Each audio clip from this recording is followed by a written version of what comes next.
Arizona, welcome to the swimming pool. Hey everybody, Scott Walters, buckle up, strap in. We got a hard-hitting pull, no punches, no sugarcoating it, no rainbows or sunshine. I'm just going to give it to you and give it to you straight. We got a good one to unpackage today. Welcome to the show.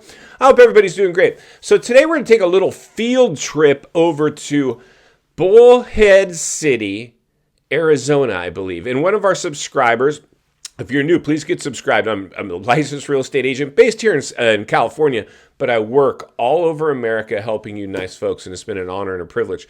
And, one of our subscribers, he's ready to shake the trees and kick the tires and test some properties with some offers. And good for him. Good for him because he stayed on the sidelines. I know there's a lot of areas. I've always talked about this, and one of the first rules in real estate is what? Local. You guessed it. Real estate's local. All areas behave differently. So this was a very unique real estate bubble because it had zero organic growth. It was market manipulation through and through, and it created a casino climate. And I've lived through a boom-bust cycle before, the 2008 one, and our subscriber has as well. And that's why he's very cautious in these times as well. And I know a lot of you are as well. But this is a different type of real estate bubble because I've always said, even in the last bubble, I didn't see bidding wars. I didn't see lines, down the street. I didn't see the type of protocols that were utilized in this bubble. It was insane. I was sitting at home, like the rest of us, and then I was deemed an essential worker as part of the targeted stimulus to prop up the housing market. But we did what we've talked about early on in the show, and now mainstream media is finally talking about the things we were talking about early on. We were warning, listen, you cannot overheat the financial markets. They're not going to be able to sustain themselves. And clearly now people want to start talking about recession. And I've talked about this before. Even if we're not at recession risk fundamentally, psychologically we are. Why, you ask? Well, of course I'm going to tell you, because as a trained salesman, trained in the psychology of sales and the psychology of people, herd mentality, we're going to have reverse herd mentality. People will start recessing because they hear the words recession, even if they're financially fit, is dangerous. I mean, this is danger time. This is like DEFCON 5 stuff, in my opinion. And I love real estate. Would do it for free. Many times I do. I help tons of you people for free. These videos cost you nothing. And I'm just raising awareness, ringing the bell, sounding the alarm, reading between lines and looking between the economic cracks and letting you guys know you cannot overheat the biggest asset class on planet Earth, the U.S. housing market, and have zero crash risk. And that was my point early on. So when people are like, there's no crash risk here, this time it's different, you're right, it is different. It's worse. Bigger bubble, bigger blowback. It doesn't take a rocket scientist to figure this stuff out, right? So anyway, today we're going to take a look because this is the writing on the wall. Now, I mean, the fuse is in fact been lit. If you're looking for half-price homes, you're going to find them. We're already seeing properties hitting the auction block. Now, because real estate's local, some areas are going to take a harder hit than others. Some will get hit first, some will get hit last, some will rebound first, some will rebound last, some will take harder hits. It's going to be all over the map. Now, that's my thought. Anything's possible. We could see some news event come out of left field, a black swan event, shock these markets where every neighborhood and zip code in America gets in trouble. But the reality is this. I mean, we all know who the at-risk buyers or the at-risk owners are. Who's the at-risk owners? Anybody that bought in the height. Anybody that went over and above appraised values. Those are those people that are extremely exposed. And even those low interest rates, if they were able to attain them, which not everybody did, isn't going to save them. Because your house isn't worth what you paid for it. It doesn't matter what your interest rate is anymore. You're stuck. You don't own the house.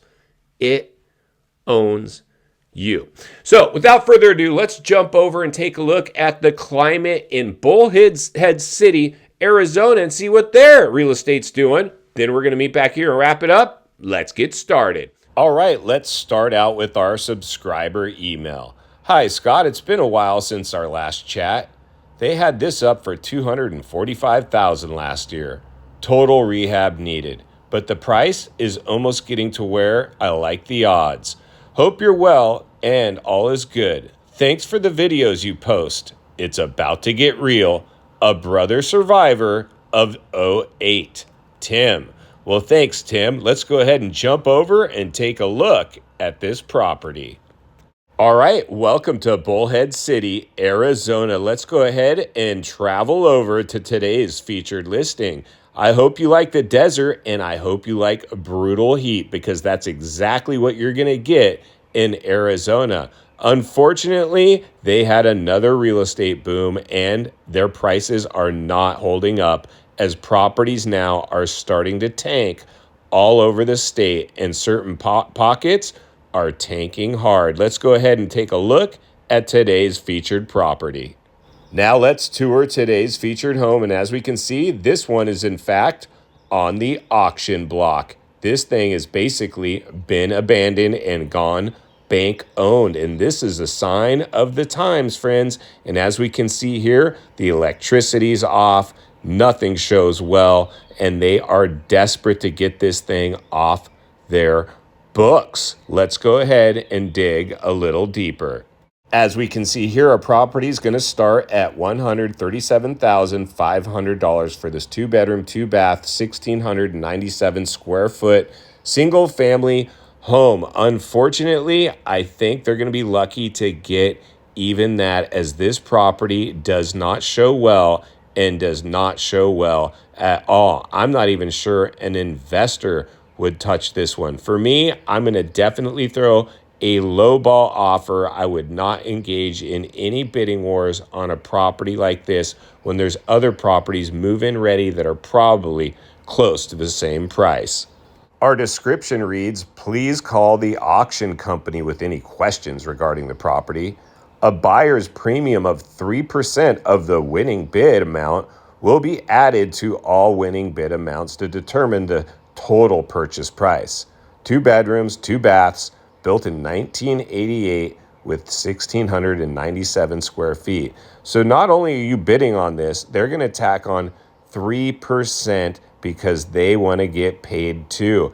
That's not going to happen, friends. They're going to be lucky if they get any bids close to the price that they're currently coming on at. Why, you ask? Well, of course, I'm going to tell you. Let's look a little closer. As we can see here, the property's been relisted now as an auction for approximately 23 hours with 13 saves. If this was a smoking hot, too good to pass up on deal, this would have much more than 13 saves. I don't care if this thing's on the market for 23 days. My guess is it's going to have approximately a similar amount of saves. Nobody's going to be beating down the door to take on a project that needs work when there's other properties out there priced competitively in much better shape. That's why you always want an agent going to bat for you. Do not fall in the hands of a bank or an auction company unless you are very skilled at navigating these types of waters. Now let's jump back to the studio and wrap this one up. All right, friends, welcome back. And there you go. And thank you to our subscriber who sent that in, Tim. And I've talked to Tim personally on the phone before. And, you know, I always anytime I get somebody requesting an agent in their area, and again, I always put you guys together. First of all, you talk to me first, so I can just make sure, listen, what are we doing here? Like, what are we really doing? Like, I'm not your typical salesman. I might tell you, you know what? Let's just wait. Let's just wait and watch your market. And that's what I told Tim. Let's wait and watch this market. And look what's happening now for Tim.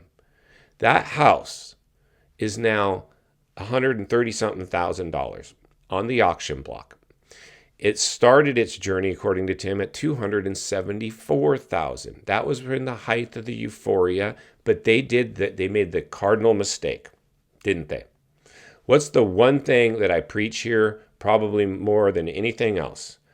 You never want to get stuck on the market, chasing the market. People had euphoric recall. Oh, yeah, some agent. Yeah, you know, I just had here's the comps. Based on recent comps, this is our value range. Well, my neighbor just sold for this, and my house is on a premium. It doesn't matter. Doesn't matter. You cannot price your house at the top even its mid-range value in many neighborhoods and expect anybody to race over to see the house.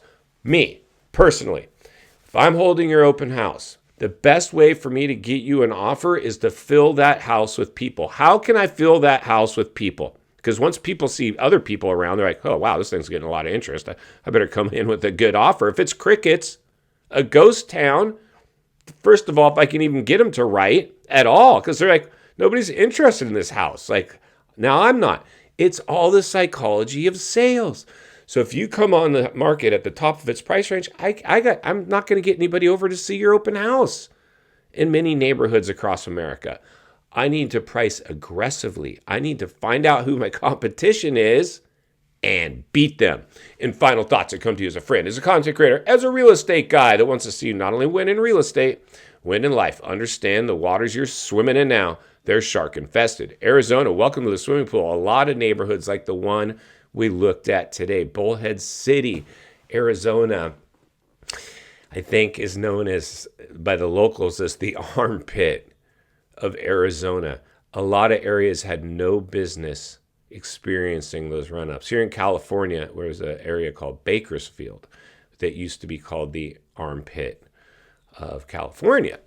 And they had the same thing happen. Prices go parabolic because they're close to Los Angeles. A lot of people commuting.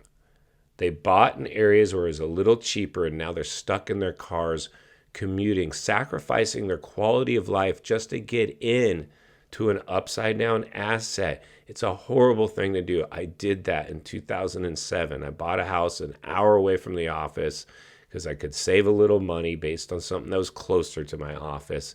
And I was spending a lot of time in the car, and then the house went upside down. And that is, I had other good real estate, but I succumbed to the FOMO and I bought into the narrative because I had never lived through a boom bust real estate cycle as a bill paying adult up until that point. I learned a very important lesson. I don't regret it anymore, but I certainly don't want to go do the same thing over, expecting a different result. That's in fact the definition of insanity. But that's why I'll be here to blow the lid off it every step of the way, because it's not only what we need, it's in fact what we deserve. If you appreciate the content, I want to humbly ask you to give the video a like, subscribe to the channel, leave a comment below. I'd love to hear from you. Social media links in the description of this video if you'd like to follow me there, along with links to channels I've appeared on I think you might enjoy. If you need help buying or selling real estate here in America, I have the biggest network of top-rated agents in the nation ready to assist you. It'd be our honor and our privilege to do so. Email in the description for you as well. Also, if you're watching from your television set today and you enjoyed this video, you're going to love the next video, and there's an easy subscribe icon for your convenience. As always, thank you for your time. Please go make it count today. God bless, and I'll see you on the next video.